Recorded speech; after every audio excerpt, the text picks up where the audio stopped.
Chapitre 34 L'invitation.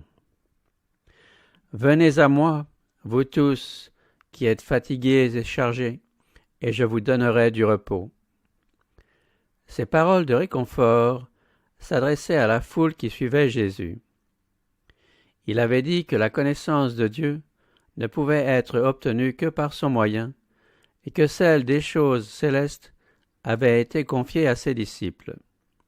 Mais personne ne devait se croire exclu de ses soins et de son amour.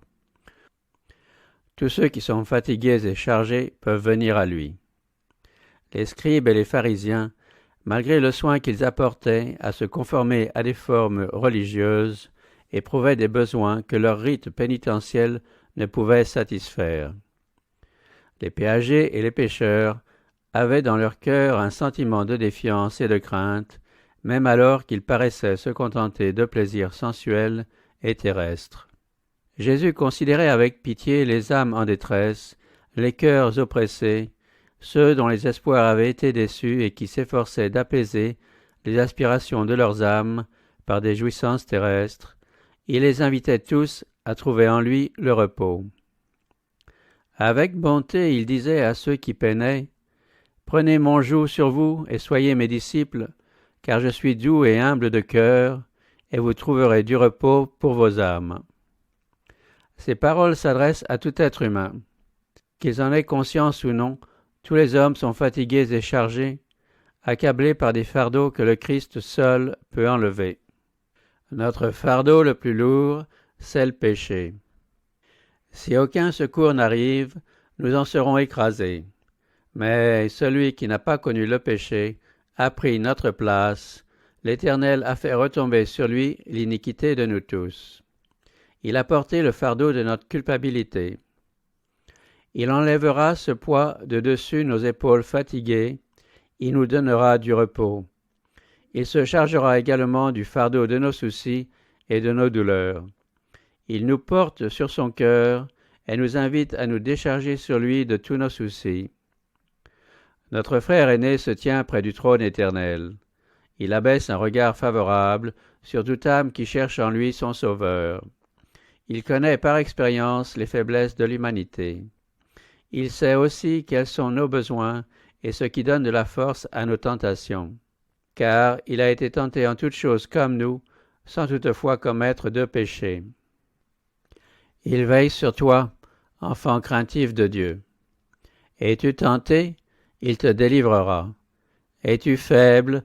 Il te fortifiera. Es-tu ignorant ? Il t'éclairera. Es-tu blessé ? Il te guérira. Il compte le nombre des étoiles, et il est en même temps celui qui guérit ceux qui ont le cœur brisé et qui bandent leurs plaies. Il vous invite, venez à moi. Quels que soient vos sujets d'anxiété et vos épreuves, présentez-lui votre cas.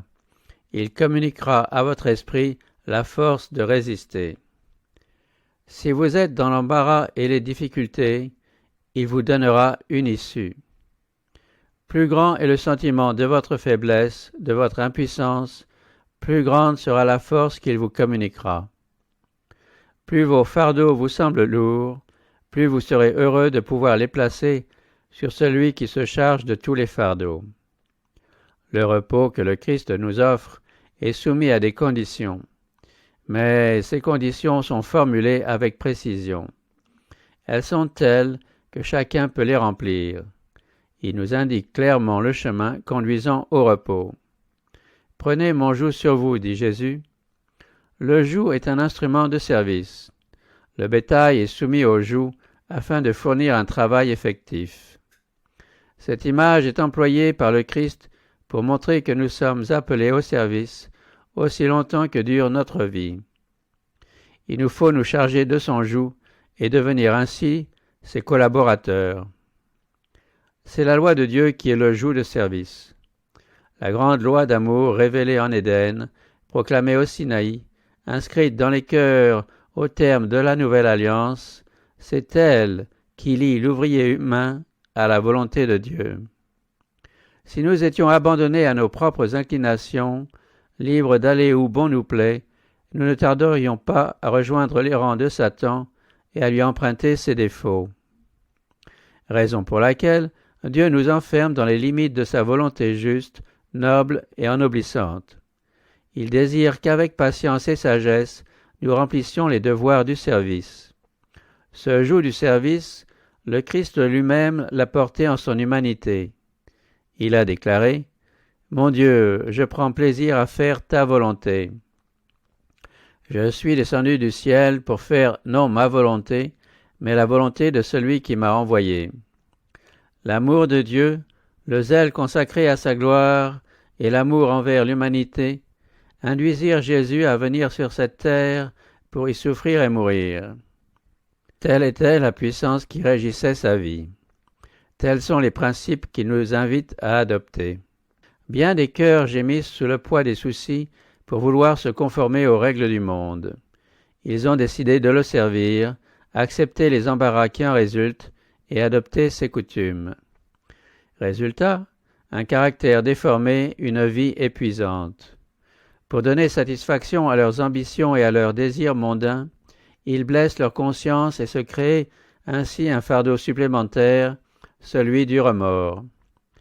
Des préoccupations constantes drainent les forces vitales. Notre Seigneur leur demande de se débarrasser de ce joug d'esclavage, de le remplacer par son propre joug. « Mon joug est aisé, dit-il, et mon fardeau léger. » Il les exhorte à chercher en premier lieu le royaume et la justice de Dieu, avec l'assurance que toutes les choses nécessaires leur seront ajoutées. Celui qui se tourmente est aveugle, incapable de voir l'avenir, tandis que Jésus voit la fin dès le commencement. Pour chaque difficulté, il a un soulagement tout près. Notre Père céleste dispose de 1000 moyens de nous venir en aide, dont nous n'avons aucune idée. Ceux qui par principe placent le service et l'honneur de Dieu au-dessus de tout, verront s'évanouir leur perplexité et s'ouvrir devant eux un sentier uni.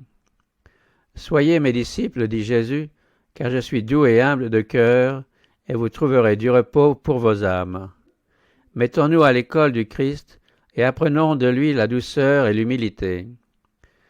La rédemption est l'éducation qui prépare l'âme en vue du ciel. Cette éducation comporte la connaissance du Christ, l'abandon des idées, des habitudes et des usages appris à l'école du prince des ténèbres.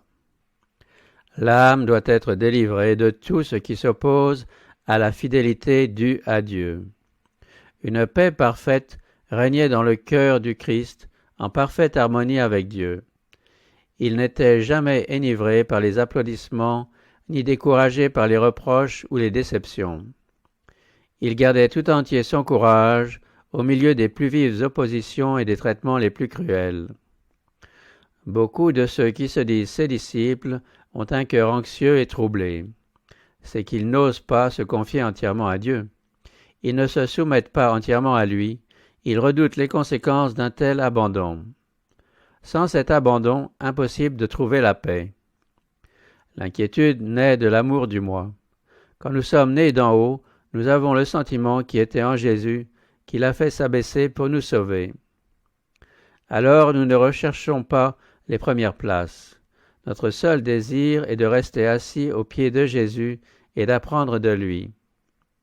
Nous comprenons alors que ce qui donne de la valeur à notre œuvre, ce n'est pas l'ostentation et le bruit que nous pouvons produire dans le monde par une activité dévorante. Notre œuvre vaut en proportion de la mesure du Saint-Esprit qui nous est départi. La confiance en Dieu engendre de saintes qualités intellectuelles qui nous permettent de posséder nos âmes par la patience. Le joug est placé sur les bœufs pour les aider à traîner le fardeau, à le rendre plus léger. Ainsi en est-il du joug du Christ. Quand notre volonté sera absorbée en celle de Dieu, quand nous mettrons au service des autres les dons qu'il nous a confiés, notre fardeau nous paraîtra léger. Marcher dans la voie des commandements divins, c'est avancer en compagnie du Christ et jouir du repos dans son amour. À la prière de Moïse, « Fais-moi connaître tes desseins afin que je te connaisse », le Seigneur répondit, « Je serai moi-même ton guide et j'assurerai ta sécurité. » Écoutons ce message prophétique. Ainsi parle l'Éternel, Tenez-vous sur les routes et regardez. Informez-vous des sentiers d'autrefois. Voyez quel est le bon chemin. Suivez-le et vous trouverez le repos de vos âmes. Dieu dit, oh, si tu étais attentif à mes commandements.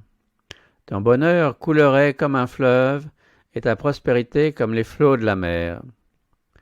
Prendre au mot le Christ, lui confier la garde de son âme, ordonner sa vie à sa volonté, c'est trouver paix et quiétude. Rien au monde ne peut attrister celui que Jésus réjouit par sa présence. Soumission complète assure repos parfait. Le Seigneur dit, à celui dont le cœur est ferme, tu assures la paix, une paix parfaite parce qu'il se confie en toi. Nos vies peuvent ressembler à un écheveau embrouillé. Si nous confions nos personnes au maître ouvrier, il en fera sortir la vie et le caractère exemplaire qui serviront à sa gloire. Or, le caractère formé à l'image glorieuse du caractère du Christ sera accueilli dans le paradis de Dieu. Une race renouvelée marchera avec lui de blanc vêtu, car elle en est digne. Dès que nous entrons dans le repos de Jésus, le ciel commence ici-bas. Il nous invite, « Venez, apprenez de moi. » Nous répondons, « Nous allons à lui, et pour nous commence la vie éternelle. » S'approcher constamment de Dieu par le Christ, c'est le ciel. Et plus nous demeurons dans ce bonheur céleste, plus nous voyons la gloire s'ouvrir devant nous, plus nous apprenons à connaître Dieu, plus intense est notre bonheur. Aussi longtemps que nous marchons avec Jésus, nous sommes comblés par son amour, rassasiés par sa présence. Nous pouvons obtenir ici même tout ce que notre nature est capable de recevoir. Mais qu'est-ce que ceci en comparaison de l'au-delà? Là, ils sont devant le trône de Dieu et lui rendent un culte jour et nuit dans son temple. Celui qui est assis sur le trône dressera sa tente sur eux, ils n'auront plus faim, ils n'auront plus soif, et le soleil ne les frappera plus, ni aucune chaleur. Car l'agneau qui est au milieu du trône les fera paître et les conduira aux sources des eaux de la vie, et Dieu essuiera toute larme de leurs yeux.